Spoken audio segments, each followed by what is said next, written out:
Assalamualaikum warahmatullahi wabarakatuh. Perkenalkan, nama saya Marcella. Saya dari Prodi Akuntansi Sektor Publik kelas 2B. Pada video kali ini saya akan membahas tentang pengantar ekonomi makro. Langsung saja pada slide pertama. Slide ini membahas 3 masalah pokok dalam ekonomi yang merupakan pertanyaan fundamental dalam mengalokasikan sumber daya yang terbatas untuk memenuhi kebutuhan manusia.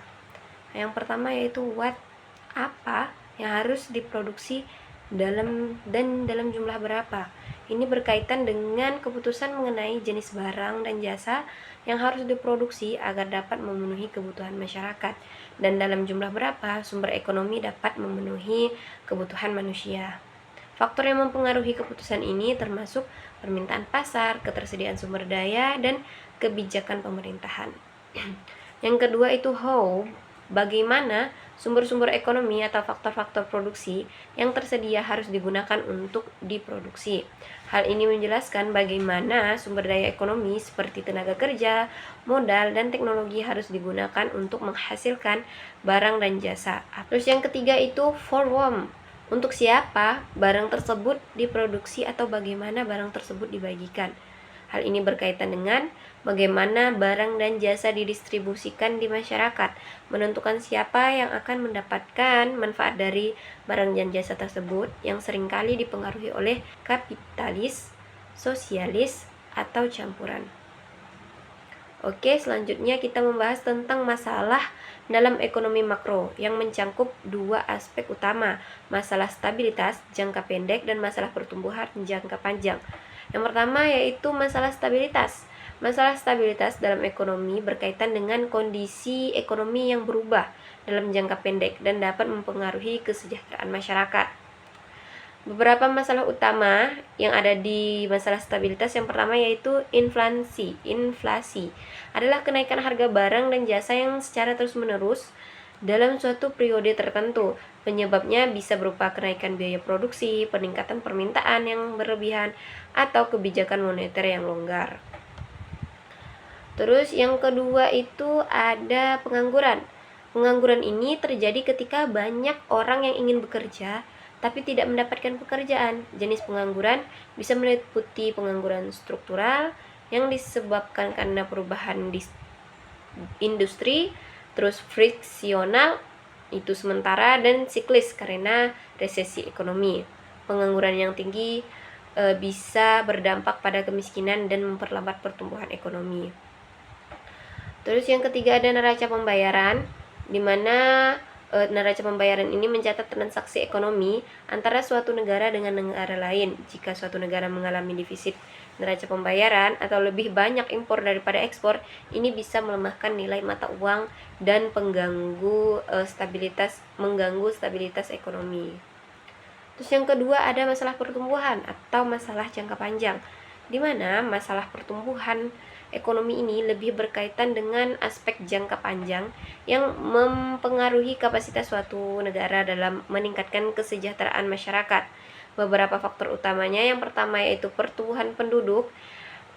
Pertumbuhan penduduk yang tinggi bisa menjadi peluang dan juga tantangan. Dia menjadi peluang jika kita dapat mengimbangi antara sumber daya yang cukup, lapangan kerja yang memadai, maka itu akan menjadi sebuah peluang. Malah sebaliknya, jika tidak diimbangi dengan lapangan kerja dan sumber daya yang cukup, pertumbuhan penduduk bisa menyebabkan pengangguran dan kemiskinan, atau bisa disebut juga dengan mengalami sebuah tantangan.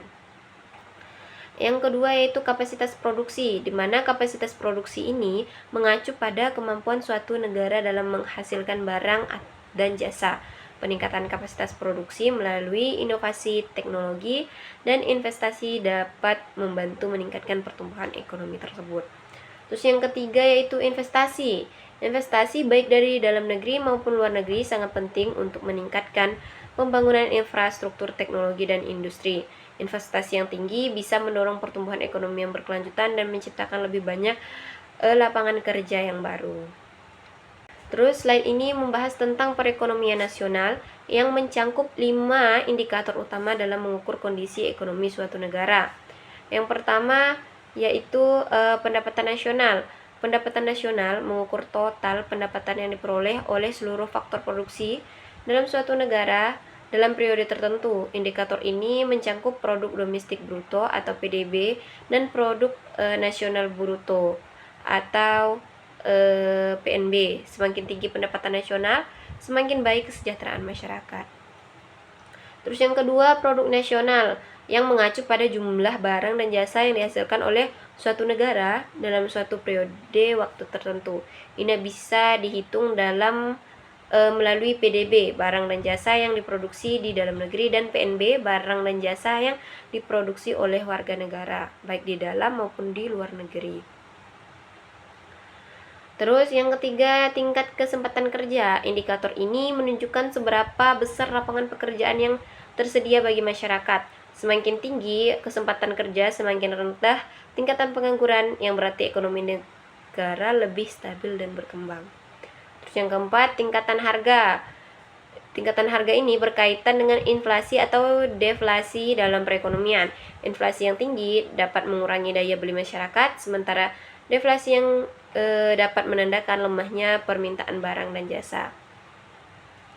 Yang kelima, neraca pembayaran. Neraca pembayaran ini mencatat semua transaksi ekonomi antara negara dengan luar negara, termasuk ekspor, impor, investasi, dan pinjaman. Jika neraca pembayaran surplus, berarti ekonomi negara kuat, sedangkan defisit bisa menjadi tanda ketergantungan pada pihak asing. Dalam perekonomian juga terdapat 4 sektor utama yang saling berinteraksi untuk menciptakan keseimbangan dalam aktivitas ekonomi.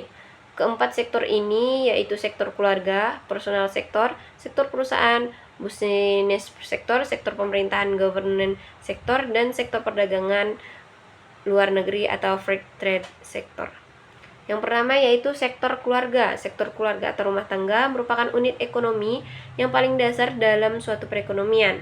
Rumah tangga berperan sebagai konsumen utama dalam sistem ekonomi karena mereka mengkonsumsi berbagai barang dan jasa yang dihasilkan oleh sektor lain. Selain sebagai konsumsi, sektor keluarga juga berfungsi sebagai penyediaan tenaga kerja bagi sektor perusahaan dan pemerintahan. Rumah tangga ini memperoleh pendapatan melalui upah, gaji, sewa, bunga, dan keuntungan dari aset yang mereka miliki. Terus yang kedua ada sektor perusahaan, di mana sektor perusahaan ini adalah sektor yang berperan dalam produksi barang dan jasa untuk memenuhi kebutuhan masyarakat. Perusahaan mengelola berbagai faktor produksi seperti tenaga kerja, modal, tanah, dan kewirausahaan untuk menghasilkan barang dan jasa yang memiliki nilai ekonomi. Yang ketiga ada sektor pemerintahan. Sektor pemerintahan ini memiliki peran yang sangat penting dalam perekonomian karena bertindak sebagai pengatur, penyediaan layanan publik, stabilisator ekonomi. Itu merupakan pemerintahan mengumpulkan pendapatan melalui pajak yang dibayar oleh rumah tangga dan perusahaan. Kemudian mendistribusikannya kembali dalam bentuk pengeluaran untuk pembangunan infrastruktur, layanan kesehatan, pendidikan, dan lain-lain. Yang keempat itu sektor perdagangan luar negeri. Sektor perdagangan luar negeri ini mencerminkan hubungan ekonomi suatu negara dengan negara lain melalui kegiatan ekspor dan impor. Perdagangan internasional memungkinkan suatu negara untuk memperoleh barang dan jasa yang tidak dapat diproduksi secara efisien di dalam negeri, serta menjual kelebihan produksi ke pasar luar negeri. Nah, teman-teman bisa lihat pada gambar slide ini merupakan pasar untuk barang hasil produksi yang dimana barang-barang yang telah diproduksi ini oleh perusahaan atau produsen diperjualbelikan kepada konsumen. Pada gambar ini terlihat bahwa pasar ini melibatkan dua sisi utama, yaitu permintaan dan penawaran, di mana sisi permintaannya terdapat beberapa elemen yang menjadi pembeli barang hasil produksi, yaitu ada konsumen barang, orang atau rumah tangga yang membeli barang untuk konsumen pribadi. Terus yang kedua ada rumah tangga sebagai bagian dari konsumen yang membutuhkan barang dan jasa. Terus yang ketiga ada pemilik atau penjual faktor produksi. Mereka yang memiliki sumber daya seperti tenaga kerja, lahan, modal yang menjualnya kepada produsen barang. Contoh produk yang dibutuhkan dalam permintaan ini sesuai dengan gambar yang meliputi ikan kaleng, pindang, ikan beku, ikan atau udang lain-lainnya. Terus di sebelah sisi penawaran, itu terdapat kelompok yang menyediakan barang hasil produksi untuk memenuhi permintaan pasar, yaitu yang pertama ada produsen barang, yaitu perusahaan atau individu yang menghasilkan barang dan menawarkan produk ke pasar. Yang kedua ada konsumen faktor produksi, yaitu perusahaan yang menggunakan tenaga kerja, lahan, dan modal untuk menghasilkan barang.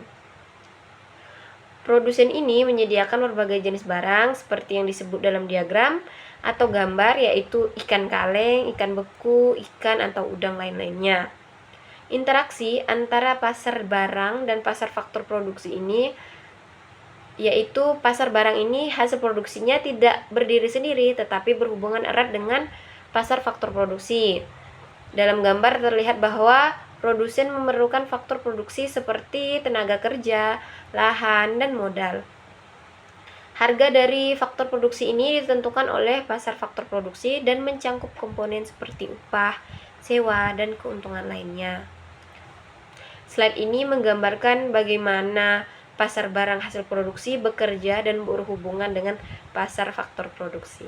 Di slide berikutnya ini ada 5 pelaku makro. Yang pertama yaitu rumah tangga, di mana sudah dijelaskan bahwa rumah tangga ini menerima penghasilan dari produsen sebagai upah, dividen, terus menerima penghasilan dari tabungan, membelanjakan penghasilan di pasar barang, menyisihkan penghasilan untuk ditabung, membayar pajak kepada pemerintahan, dan perlu uang untuk kebutuhan sehari-hari.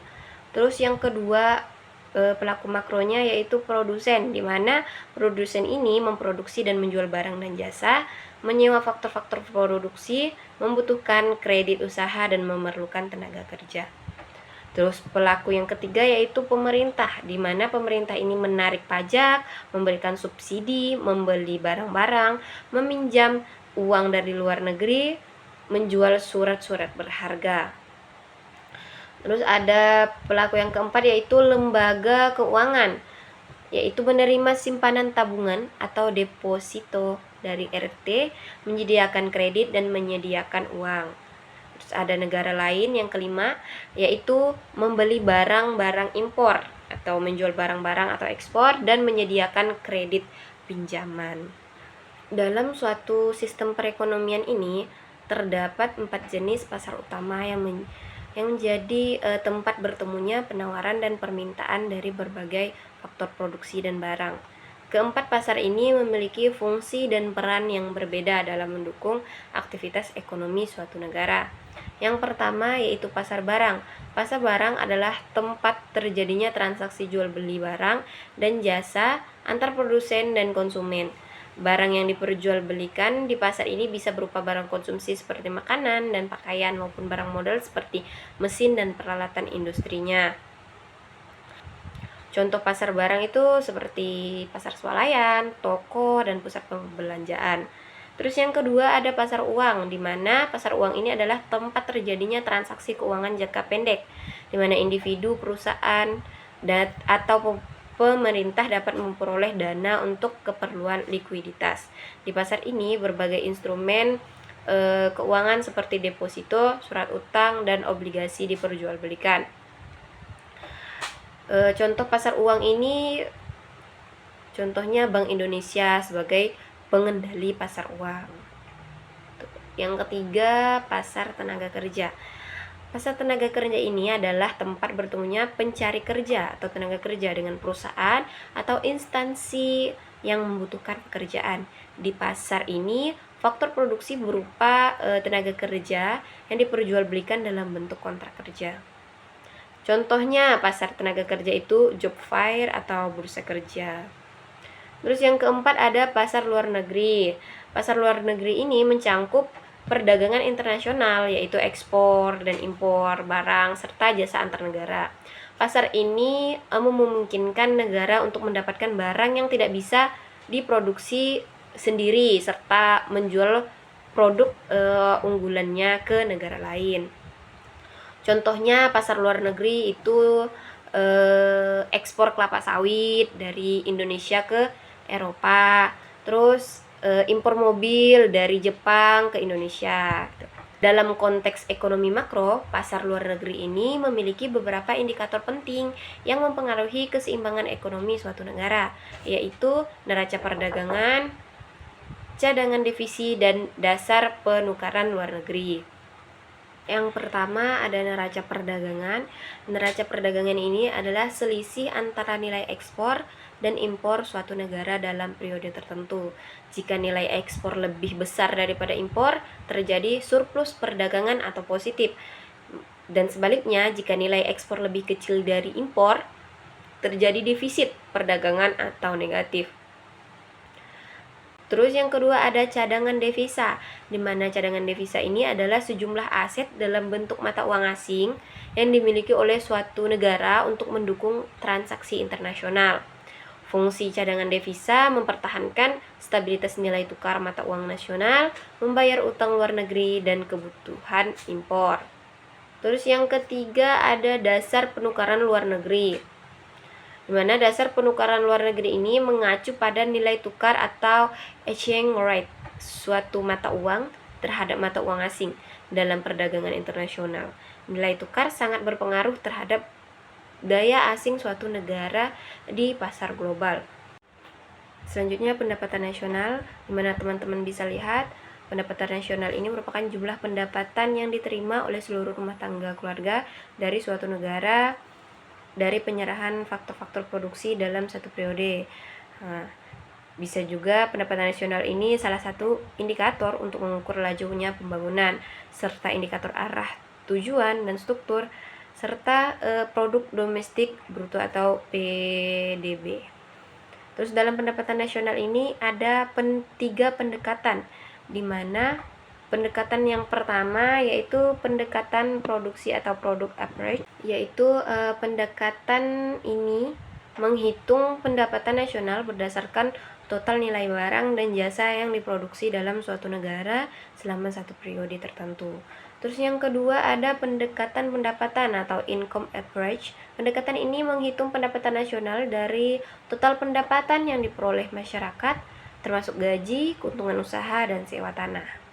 Yang ketiga ada pendekatan pengeluaran atau expenditure average, atau ini bisa dikatakan pendekatan yang menghitung pendapatan nasional dari total pengeluaran yang dilakukan oleh berbagai sektor ekonomi, yaitu rumah tangga, pemerintah, dan perusahaan. Pendekatan pendapatan nasional ini ada pendekatan produksi. 9 lapangan usaha sektor yang merupakan dalam pendekatan produksi. Yang pertama yaitu pertanian, peternakan, kehutanan, dan perikanan. Yang kedua ada pertambangan dan penggalian. Yang ketiga ada industri pengolahan. Yang keempat ada listrik, gas, dan air bersih. Yang kelima ada konstruksi. Yang keenam ada perdagangan, hotel, dan restoran. Yang ketujuh ada pengangkutan dan komunikasi. Yang kedelapan ada keuangan, real estate, dan jasa perusahaan. Yang ke-9 ada jasa-jasa, termasuk jasa pelayanan dan pemerintahan. Setiap sektor-sektor tersebut dirinci lagi menjadi sub-sub sektor lainnya.